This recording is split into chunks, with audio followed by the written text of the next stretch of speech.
Judas Cradle, the prisoner would be suspended over a pyramid-shaped seat, which would have a very pointed tip.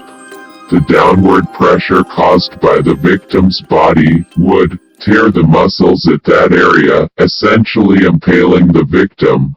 What's worse is that pressure applied to these parts of the body would cause the victim to not fall asleep and suffer till the end.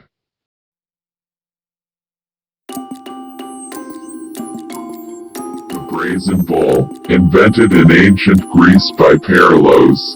The person would be placed inside the metallic bull, and, under the bull a fire would be started, which, then slow roasts the victim alive.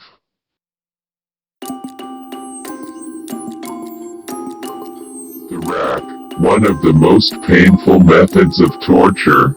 The victim was laid on the wooden frame, and his hands and feet tied separately to a device that would stretch them at the turn of a handle. Some tables had spikes on the rack that would pierce the flesh of the victim. The victim was usually stretched until the bones started to dislocate with a loud crack. Further refusals to confess meant another turn that would tear off the limbs completely. At best, a victim could expect to be maimed for life, at worst, a horrible and painful death.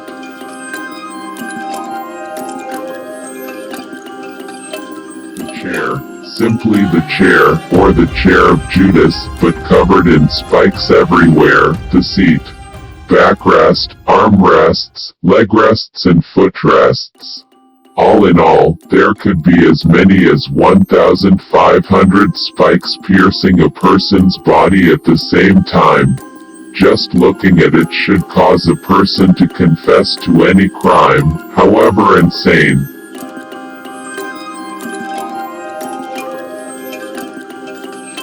Pear of Anguish, a perverted instrument of torture used to punish women who had miscarriages, blasphemers and homosexuals. The Pear of Anguish was introduced into one of the orifices, depending on the crime: vagina for aborting women, anus for homosexuals and mouth for blasphemers.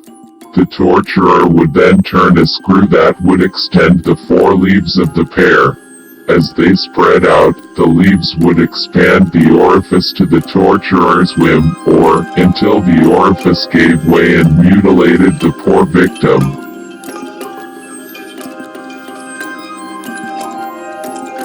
The rat torture was surely thought up by a criminally insane mind. It consisted of tying the victim down bare-chested, placing a rat over the stomach, and then a metallic container over the rat. The container would be heated, forcing the rat to look for an exit, which would be through the gut of the victim. The rat would chew its way out through the intestines of the victim, always causing a gruesome and painful death.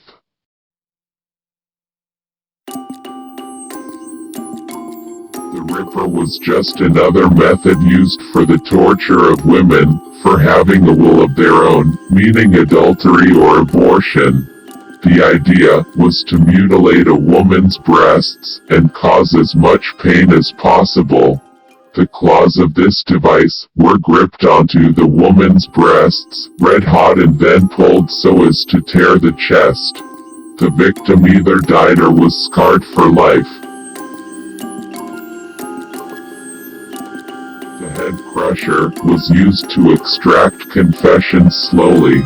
The victim's head was placed in between a lower bar that held his chin, and the upper metallic skull cap that contained the skull, and the screw that pressed down. As the torturer turned the screw, the teeth would grind down onto the jaw before shattering, then the eyes would pop out from the pressure, and then the skull would slowly start to crack before being crushed to a pulp. A truly sadistic and painful way to leave this life.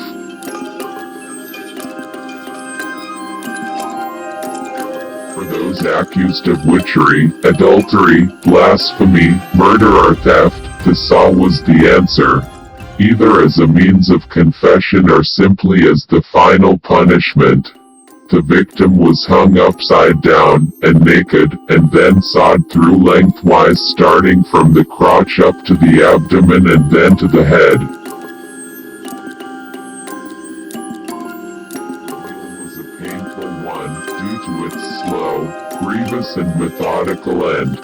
The victim was tied to the spokes of a large wagon wheel, which was spun around while the torturer smashed the victim's limbs with an iron hammer or club. The victim was then left there smashed up for the crows to pick at.